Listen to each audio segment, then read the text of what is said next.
How's investment like in Finland? Do people do the government bonds, 401ks? Do people buy stocks, S&P 500s? What's kind of there to invest in? Because like I think, especially when we're talking about like being new age millennials, we're not buying land or mortgage. People are trying to go more into digital assets, things they can liquidate much faster. Well, I think investing in property is quite big thing. Oh, in Finland? Yeah. Okay. Like I know a lot of people there who do, buy apartments, flip apartments, things like that. Maybe Airbnb, some of them out. Some have like long-term tenants. Buying land is much bigger here in Africa than it is in Europe. So it's more like city apartment type of stuff that people do. So that's one thing. For sure, there would be, the crypto community and everything like that. But I don't know much about that. Wait, what? No, I don't know much about that. Like I'm not. Back in the day, I did buy some Bitcoin, but like that's it. That's how deep I went in it. You need to check your wallet because do you know where Bitcoin is right now? Yeah, no. Or did you even lose your passwords and everything? No, I do have access. Have access, but trust me, it's not something that interests you. I'm not making bank with that. Oh, okay. Then people buy like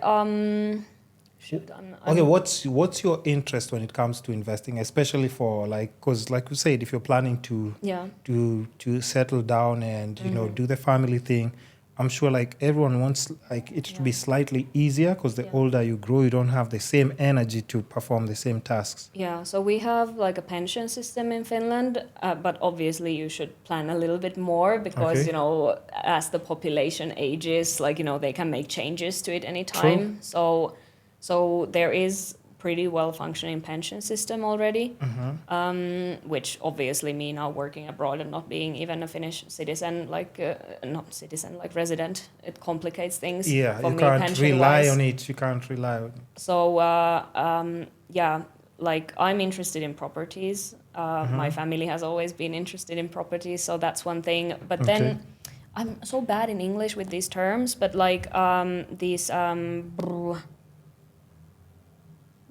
what is it called? Like when insurance? I'm really losing the word. Not buying an individual stock, but like. Oh, that's like ETF, like a pool of pool of stocks. Yeah, that could fall under ETFs. Yeah, I think I'm looking for another word, but yes, close enough. It's ETFs. You buy a pool of them, and then maybe you can choose whether you want them to compound interest or if you want dividends to be paid off. And there are these certain ones that are tied to like the general trends, and so those are pretty common. So a lot of people invest in those, like for retirement, like long-term investment. Like every month you put a little bit in. Because you want the compound interest to just keep rolling. And trust me, I think it just works miracles. Because it's crazy because I tell people that that's the one thing, especially like in Kenya, if you get into, you'll kind of be set in a very good way because like our systems are still developing. Exactly. You see, taxes in other countries, crazy. Yeah. Capital gains taxes, crazy. I think that's why maybe Bitcoin and these things never became like as the massive of a taxes are thing. crazy. Yeah, the taxes are massive, so it's very hard to get a lot of cash in Finland. Like, do you know how much tax we have on crypto in Kenya? I don't know. What? 0. No way. Okay, if I was Kenyan, I would definitely go in 0, because they're still trying to figure out how do we tax people on crypto. So I think, and that's what I'm saying, like, if you're ahead of the system, it gives you a lot of time to actually acquire your wealth, put yourself in a better position so that by the time this is getting to be because eventually they will figure out how they can, because now they can't, because how do we do it? Yeah. We know about all these digital wallets here and there, Binance, Kraken, Coinbase. How do we talk to each one of them and figure out? In fact, the proposed tax, the president said, we're thinking of taxing the crypto people a certain margin. And do you know what percentage he said? Just take a wild guess. I mean, the taxes here are high. Yeah, but specifically for crypto, the one he thought he said we're thinking of taxing people a certain percentage. Don't tell me. Just throw a number. It's just a game. Just throw a number. I mean, with whatever I've heard of Kenyan taxation, it's always like been on the news because it's so high. So what's your number? Give me a number. I don't know, 30? 4%. What? No way. That's what he said. That's so interesting. Because he said they're thinking about it, but the thinking about it is the 4%. So I'm just like, okay. So even if it gets there, it's still like nothing. It's nothing. Wow. Yeah. Literally just free money. So I mean, and I'm just saying, like, if you have like I don't know, like the government. Do you have government bonds that people invest in Finland, or that's not popular? I don't think it's a big thing, no. Okay, so in Kenya we have things like government bonds. You can take, let's say, infrastructural bonds, which pay up to like 18%, 18.4%. Wow. So you see such things when somebody else in a different country says that, and you can only imagine 18.4% tax-free. Mm-hmm. Yeah. Why not? Like, all this like wealth building thinking, it's so tied to where you're based. Yeah. Oh, yeah, that's like, true. That's true. It's so interesting because, I feel, here I would guess people also take a lot more risks, jumping into new things. And maybe back home, like there are sort of systems that have been proven to work. Your structures are there. So like for us, I think, like we said, just because it's still developing and so many other things, anywhere where you can find a loophole, you have to pick it up because also like our job market is not as secure as many other countries. It's like you said it yourself. Even for you to take your 1.5 years, and you can only imagine. So you can only imagine when other youths are on the streets marching that there are no jobs, there are no opportunities, and they do not even know how their future is guaranteed on how they're going to live or survive. Me personally, well, it's not exactly investing, it's like business building. I'm quite interested in like the creator economy, interested in like digital business, like digital products, things like that. I feel like there's a lot of opportunity there. And I mean, some of the things, I know that, it's easy for me to say, like, Kenyans, like, jump into these things because, I mean, first of all, you need to have access to, like, affordable internet. You have to have access to, like, a decent phone or laptop. Then you have to have access to certain international platforms, which you might not. Oh, my gosh. Don't even get me started on PayPal. And even being able to just, what do you call it, monetize also, like just with a nice way where your finances are actually checking into your account without any complications from government or other systems. It's kind of tricky. It is. But even talking about that now, like just to touch on your content creation. Yeah. Like what's like just your plan on projection on that? I actually have apart from this channel that I have, this has been a very, personal journey type of thing. And I want to bring it more towards the lifestyle side of things, which again, we're not in America. Like it's harder to monetize that kind of stuff, even in Europe. But I have some other ideas in terms of content creation that might be more, it's also, the majority of my audience is African. And like Google AdSense with African viewership, I don't even understand what we did wrong, but everyone will just tell you, even people with the craziest numbers, they'll just tell you like, just figure something else out. And that's why I was telling like people need to understand the power of building your community even online. Because even if you have like a community of, let's say, because my podcast is probably, my YouTube channel is at 2.7K subscribers, but it has done so many other different things for me outside the podcast. So I wasn't dependent on that, but still I've made money, made connections, network. I'm always meeting new people, but I'm always looking at so many other different things outside, but not monetizing through the podcast already. But I can just assume, let's say you have probably 20K subscribers, which is not far-fetched once you grow your community. Yeah, I mean, I'm very quickly approaching 5K now. What? Yeah. I've done it for a year. 1 year? Yeah. I've done it for over 5 years. Yeah. I'm at just 2.8. Yeah, I don't know. But let me just put it into context this way, and I'm always explaining to other people. Let's say you have 20K. Let's say you get 20K subscribers. even if you do something that's very common with people abroad, they always do like merchandising. Yeah. So that when they're doing meetups and everything, somebody can come buy a T-shirt and actually you can sell it to them, sign it, and take a picture with them. So let's say you have 20K subscribers, right? Mm-hmm.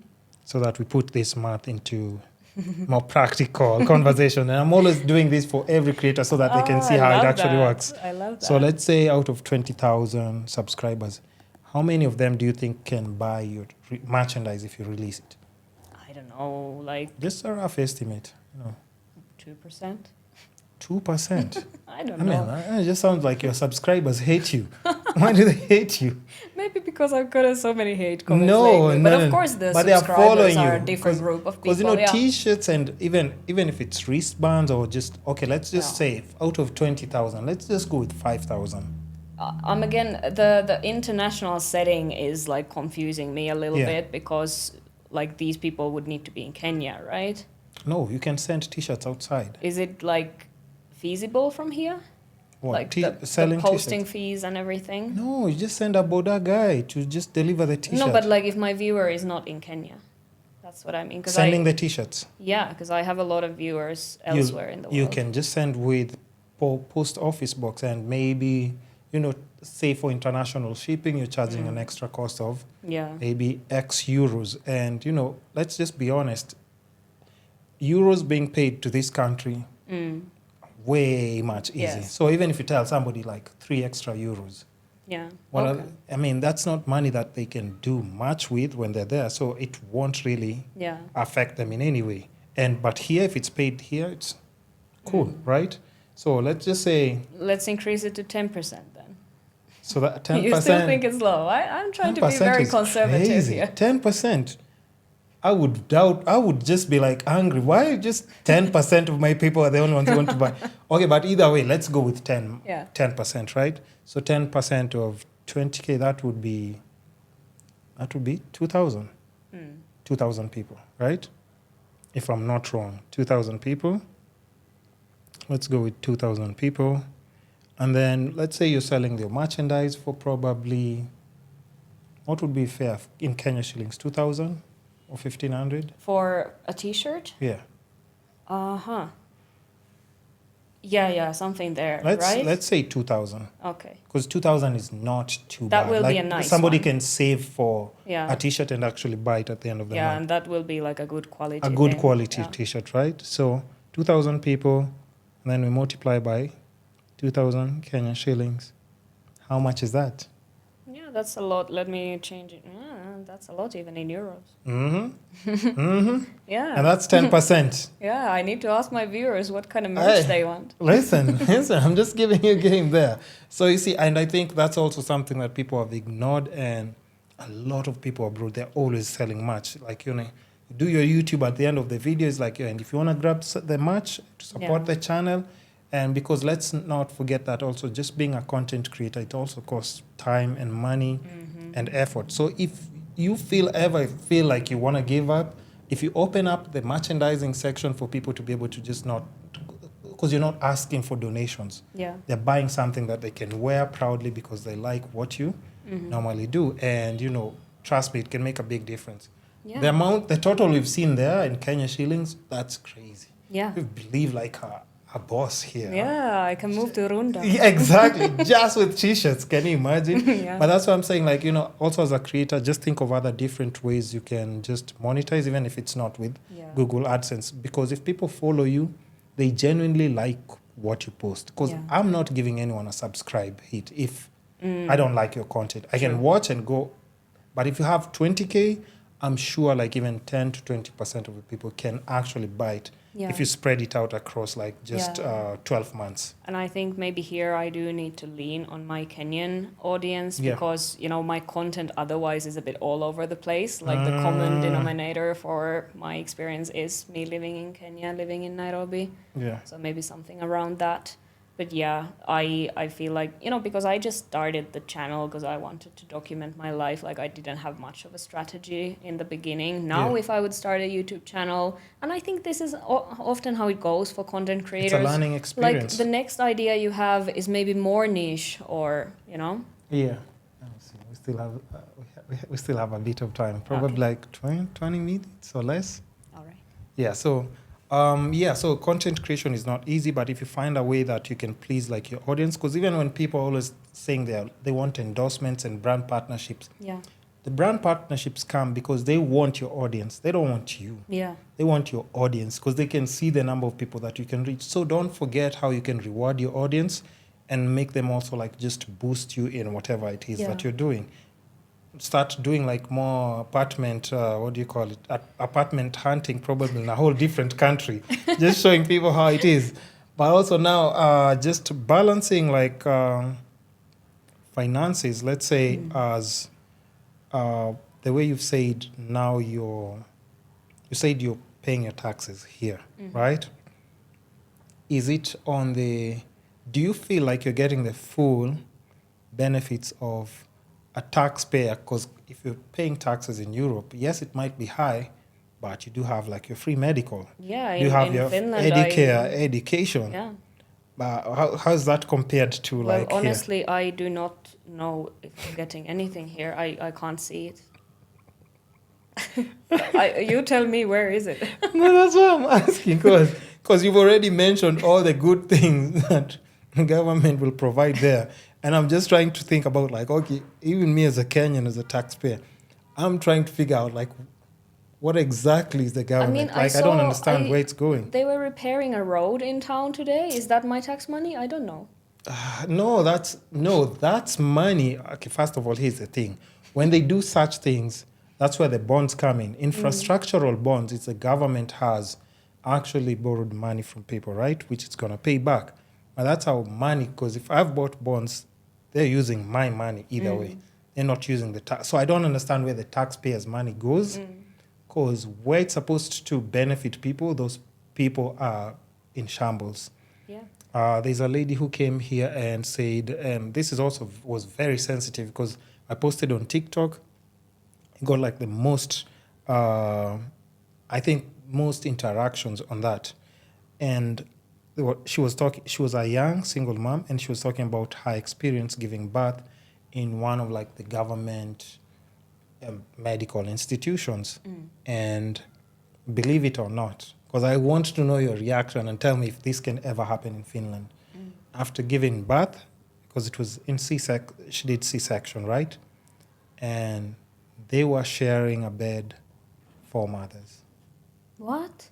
One hospital bed. You do know that's common in Kenya, right? No, I didn't know. You share beds, 3. Oh my gosh. 3 or 4. So my 2 experience, if you're lucky. I was honestly a bit traumatized by my hospital experience here, but at least I had my own bed.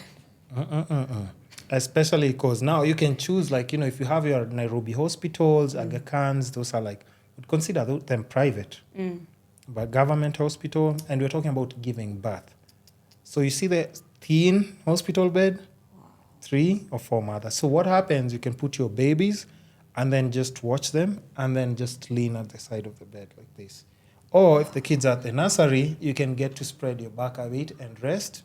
And you can imagine this is after like a C-section surgery. Well, I mean, I already mentioned my partner's background. So like I do not only, you know, spend time with like university educated Kenyans, you know, like rich kids. Like, I mean, I have friends from a lot of walks of life here in Kenya, and the stories that I've heard, the struggles that my friends have been through, crazy. Like it's something else. So even for her, and you know, I don't want to play it maybe because background music that I had put and everything, but out of like just the 759 comments of other mothers saying like, I experienced the same thing, I experienced the same thing. So we have like, even just in my comment section, at least 400 women who were saying they shared a hospital bed with somebody else when they went to give birth. So you can only imagine, and we're talking about people who are doing C-section. And you have to share like 1, 2, 3. And first of all, you go to the comment section. There are, I think, like 3 or 4 who said like they just gave birth on their own. Not in the bed, hospital bed, on the floor. Wow. Because the beds were overpacked and everything. But I'm just talking about like such experiences And that's why when people need to understand, like when you're paying taxes, and even the government is talking about taxes, taxes are supposed to make sure the citizens don't undergo such things. In my hospital experience, it was a private hospital, and I had an insurance, so luckily I did not have to pay the 5,000 euros that week would have cost me. 5,000 euros. Yeah. So, I was very happy to be paying for that insurance. So just, that's point. close to 750,000 Kenya shillings or 800,000 Kenya shillings. And even with that money that my insurance company paid that hospital, I'm not going to say the name of the hospital, but it's one of the good ones here. Yeah. I was not in the condition to go wash myself. I was in bed for 3 days. Is that serious? Yeah, it was really, really bad. And on the third day, I had been begging someone to take me to shower for 3 days. And on the third day, I was like, okay, this is not going to happen. So let me wait. I think there will be a moment when my fever goes down and I'm going to be able to walk. So that's how I eventually was able to take a shower. I was constantly dehydrated because they were not bringing water, despite all of us there asking. And that was the experience with 5,000 euros. Can you imagine? That's madness. That's madness. You'd rather even pay a friend of yours who can come, who is a doctor or someone who's a nurse, and they can take care of you. Also, the nurse made a mistake. I'm not a doctor. I don't know how serious of a mistake or common of a mistake it is, but they were injecting the medicine and it didn't go to my vein. It went to my muscle, and my whole hand was hurting so much. And then when they touched my hand, I was screaming because it hurt so much. And as a result of that, they got me a psychologist. Because we think she's losing it. Well, I did trauma dump. I did use those. And they did charge for the psychologist, yes, 5K right? for 15 minutes. Yes, but I did trauma dump. I used the opportunity. You just dumped everything on her. You're just I'm so stressed out. I just told her, hey, look, I was screaming because I was hurting. So, but now that you're here. Yeah, now that you're here, let me just, and since I know I'm getting charged for this, why not? But it was crazy, because I got the whole, everything, every rubber glove was mentioned in that cost, thing. So. And they always put all those little details. We changed the needle here. This doctor came and just observed her and then went. But, that's just, Kenya for you. But also, I can also say, okay, as much as, Kenya has its faults, at times we also have to look now at the good things that make Kenya. Why would I be here if there was nothing good? Now think about, Nigeria is also a very beautiful country. But they don't have electricity. They use generators. But for the sole reason so that the government can sell generators to their citizens. That's the only reason there's no electricity. Yeah, I mean, I do That's have to... crazy. But, so I'm also saying, there are so many other countries that also have, just systems that are broken. Hopefully they'll fix them soon. But, we just deal with the poison that we can take. We can't stomach anybody else's.